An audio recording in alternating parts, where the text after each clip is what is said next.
Dear students, welcome to LGI online classes. I am Snehlata. तो बच्चों, आज का हमारा पाठ 24 टॉपिक है मौखिक अभिव्यक्ति। तो इसमें हम लोग मौखिक अभिव्यक्ति के बारे में जानेंगे कि मौखिक अभिव्यक्ति किसे कहती है।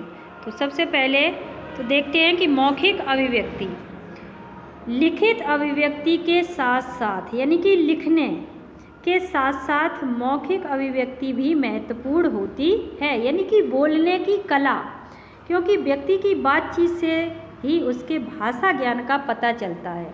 लिखने के साथ साथ यानी कि लिखता तो हर कोई रहता है, कुछ व्यक्तियों में ये गुण होता है कि वो लिखते बहुत अच्छे हैं और कुछ में होता है कि वो बोलते बहुत अच्छे हैं। तो यहाँ लिखित अभिव्यक्ति के साथ साथ मौखिक अभिव्यक्ति भी बहुत महत्वपूर्ण होती है, क्योंकि इससे व्यक्ति की बातचीत से उसकी भाषा ज्ञान का पता चलता है।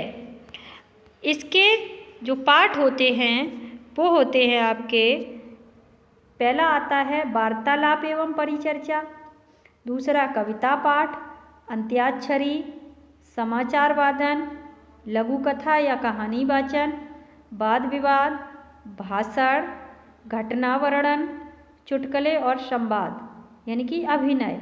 ये सभी हमारे मौखिक अभिव्यक्ति के ही अंग माने जाते हैं। इनके बारे में हम लोग एक एक करके पढ़ते हैं। जैसे पहला आता है आपका वार्तालाप एवं परिचर्चा। सबसे पहले वार्तालाप एवं परिचर्चा। तो सबसे पहले तो ये जान लेते हैं कि वार्तालाप और परिचर्चा किसे कहते हैं। देखिए इसमें कि आप सभी, इसको थोड़ा और ऊपर कर लेते हैं, आप सभी परस्पर बातचीत करते हैं, यानी कि आप सभी एक दूसरे से बातचीत करते हैं। आपस में बातचीत करना ही वार्तालाप कहलाता है। जो आप आपस में बातचीत करते हैं वही हमारा कहलाता है वार्तालाप। तथा किसी विशेष विषय पर की गई बातचीत परिचर्चा कहलाती है। जब वही कोई विशेष विषय होता है और उस पर बातचीत होती है तो वो परिचर्चा कहलाती है। बच्चों, परस्पर वार्तालाप करते समय शालीनता, शिष्टता के साधारण नियमों का पालन करना चाहिए। जैसे किसी भी बातचीत में किसी भी बात को बीच में ही काटकर अपनी बात शुरू नहीं करनी चाहिए, बल्कि दूसरों की बातों को ध्यानपूर्वक सुनकर ही अपना कथन आरंभ करना चाहिए। कथन का मतलब होता है कहना।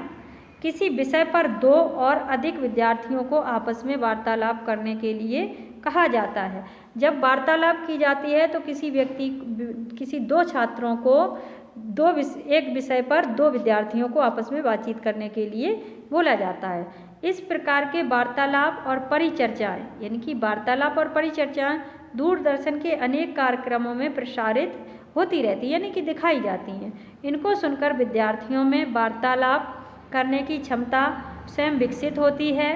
परिचर्चा या वार्तालाप कम से कम 3-4 विद्यार्थियों में कराया जाना चाहिए। तो आपको समझ में आ गया होगा कि जो वार्तालाप होता है, जो हम आपस में बातचीत करते हैं, वो वार्तालाप कहलाता है। और जब किसी विषय पर हम बातचीत करते हैं 3-4 लोग मिलकर के, तो वो परिचर्चा कहलाती है। अगला आता है आपका कविता पाठ। तो कविता पाठ में देखते हैं कि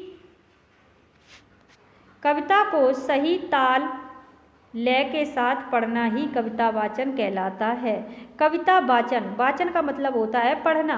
तो जो उसकी सही ताल होती है, उसकी जो लय होती है, उसको जब हम पढ़ते हैं तो वो कविता वाचन कहलाता है। कविता पाठ से श्रोता यानी कि सुनने वाले एवं वक्ता यानी कि बोलने वाला, दोनों को ही आनंद की अनुभूति होनी चाहिए। इस तरह से पढ़ो कि सुनने वालों को भी अच्छा लगे और आपको स्वयं भी अच्छा लगे। पाठ्य पुस्तकों के अतिरिक्त अन्य कविताओं पर भी सस्वर वादन किया जाना चाहिए, यानी कि पाठ्य पुस्तकें हैं, जो भी हमारी पाठ्य पुस्तक में कविताएं दी गई हैं, उनके अलावा भी जो भी और भी कविताएं हैं उन्हें भी हम सस्वर पाठ किया जाना चाहिए, उनका वाचन करना चाहिए। सर्वप्रथम कविता को याद कर लेना, इसकी ये विशेषता होती है कि सबसे पहले हमें कविता को याद कर लेना चाहिए। उसके भाव को समझकर उचित हाव भाव, लय, विराम, उतार चढ़ाव के अनुसार कविता का पाठ करना चाहिए। लिखित कविता को पढ़कर सुनाते समय ही इन बातों का ध्यान रखना चाहिए।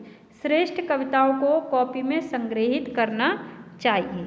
यानी कि अगर आप कविता वाचन करना चाहते हैं तो इन सभी नियमों का पालन करें। अगली हेडिंग आती है अंत्याक्षरी। अंत्याक्षरी का मतलब होता है कि कविता के अंतिम शब्द के, यानी कि जो भी कविता की है उसके अंतिम शब्द के अंतिम अक्षर से नई कविता सुनाना ही अंत्याक्षरी कहलाता है। कोई भी आपने कविता सुनाई, उसका जो लास्ट शब्द होता है, वर्ड होता है, उसी से हम, या लास्ट शब्द को ले लें, उससे हम नई कविता शुरुआत करते हैं। इसके लिए विद्यार्थियों को कविताएं कंठस्थ करने का अभ्यास करना चाहिए, यानी कि याद करने का। कविताओं, गीतों, दोहों आदि के द्वारा कक्षा और विद्यालय स्तर पर इसका आयोजन किया जाना चाहिए। किसका? अंत्याक्षरी का। अगली हेडिंग है आपकी समाचार वाचन। इसको देखते हैं। समाचार वाचन तो आप रोज टीवी, रेडियो पर देखते या सुनते हैं। यह भी एक मौखिक कला है। जो लोग समाचार वाचते हैं यानी कि बोलते हैं, उनकी मौखिक कला है। कक्षा स्तर पर और विद्यालय स्तर पर समाचार वाचन गतिविधि नियमित रूप से आयोजित की जाती है। समाचार पत्रों, रेडियो, दूरदर्शन समाचार संकलित करके विद्यालय की प्रातःकालीन सभा में समाचार वाचन किए जाते हैं। क्या सभी छात्र समाचार वाचन सही ढंग से कर पाते हैं? इसके लिए आपको दूरदर्शन और रेडियो से प्रसारित होने वाले समाचारों को ध्यानपूर्वक सुनना चाहिए। उनके मौखिक उच्चारण एवं धारा प्रवाह वाचन में आने वाले तान अनुतान पर ध्यान देना चाहिए। तभी आप विद्यालय के अच्छे समाचार वाचक बन सकते हैं। यानी कि उसका ये ध्यान रखना चाहिए कि कहाँ पर हमें तेज आवाज़ में बोलना है और कहाँ पर हमें स्लो आवाज़ में बोलना है। अगली हेडिंग है लघु कथा एवं कहानी वाचन। लघु कथा कहानी वाचन भी मौखिक अभिव्यक्ति का रूप है। चाहे आप छोटी सी कहानी सुनाएं या फिर बड़ी सी। यह लघु कथा प्रायः 100 से 200 शब्दों में लिखी जाती है। लघु कथा कितने शब्दों में? 100 शब्दों से लेकर के 200 शब्दों में। इनका भावानुकूल पाठ किया जाता है।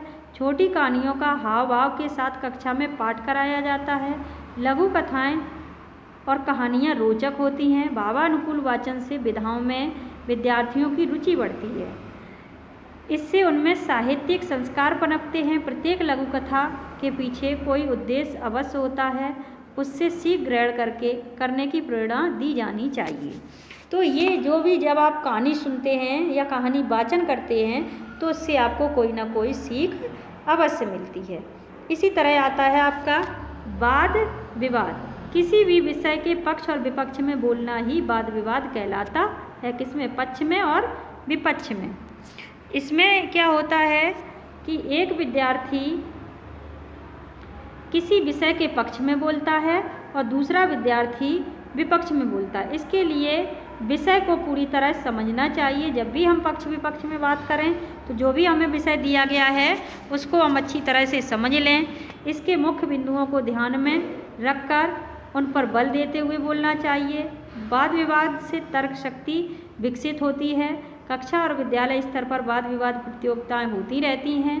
अपने तर्कों को प्रस्तुत करते समय संयमित रहना चाहिए। अत्यधिक उत्तेजित नहीं हो जाना चाहिए। यानी कि जब भी आप वाद विवाद करते हैं तो आपकी जो भाषा हो वो संयमित हो। अगली हेडिंग आती है भाषण। इसमें देखते हैं भाषण देना भी एक कला है। किसी भी विषय पर भाषण दिया जाता है।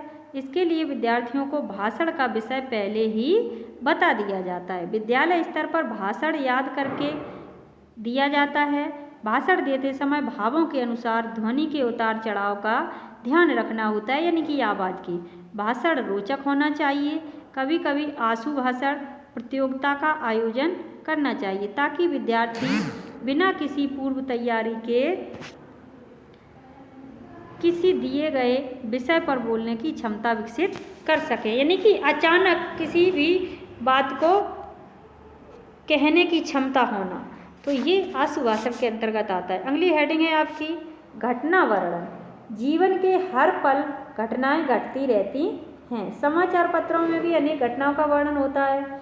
इसके साथ साथ अन्य व्यक्तियों और महापुरुषों के जीवन की घटना तथा प्रेरक प्रसंगों का कक्षा में सुनाया जा सकता है। इससे विद्यार्थी अपने आसपास के जीवन से जुड़ते हैं, उनमें सजगता आती है, उनमें वर्णन करने की क्षमता विकसित होती है तथा ज्ञानवर्धन होता है। तो ये आपका घटना वर्णन हो गया। अगली हेडिंग है आपकी चुटकुले। चुटकुले का मतलब होता है कि चुटकुले तो आप खूब सुनते हो और सुनाते भी हो। सभी आयु वर्ग में चुटकुले बेहद लोकप्रिय होते हैं। इनके द्वारा मनोरंजन होता है। चुटकुले सरल भाषा में सुनाने चाहिए। पत्र पत्रिकाओं में प्रकाशित चुटकुलों का संग्रह करना चाहिए। तो ये तो आपका था मौखिक अभिव्यक्ति यानी कि बोलने की कला। तो अगली हेडिंग आती है आपकी संवाद यानी कि अभिनय। नाटक और एकांकी में संवाद होते हैं यानी कि बातचीत होती है, दो लोगों में बातचीत। इन्हें नाटक में और एकांकी में संवाद ही होते हैं। इन्हें अपने चरित्र के अनुसार विभिन्न पात्र बोलते हैं। जो जिनका चरित्र होता है यानी कि जो उनका पात्र होता है वो बोलता है। इन्हें भावों के अनुसार और अभिनय करते हुए बोला जाता है। जो इसके भाव होते हैं और जैसा आप अभिनय कर रहे होते हैं, नाटक कर रहे होते हैं, उसके अनुसार बोला जाता है। पाठ्य पुस्तकों में संकलित एकांकी संवादों की कक्षा में बुलवाया जाता है। इनमें विद्यार्थियों की अभिनय करने की क्षमता विकसित होती है। अब आप मौखिक रचनात्मक गतिविधियों को जान गए होंगे। चलिए अब हम कुछ मौखिक एवं रचनात्मक गतिविधियों का अभ्यास करते हैं ताकि मौखिक अभिव्यक्ति का विकास हो सके। तो यानी कि अब आप जो है वो मौखिक अभिव्यक्ति के बारे में जान ही गए होंगे कि ये बोलने की कला होती है। तो आशा करते हैं कि ये टॉपिक चैप्टर आपको अच्छे से समझ में आया होगा।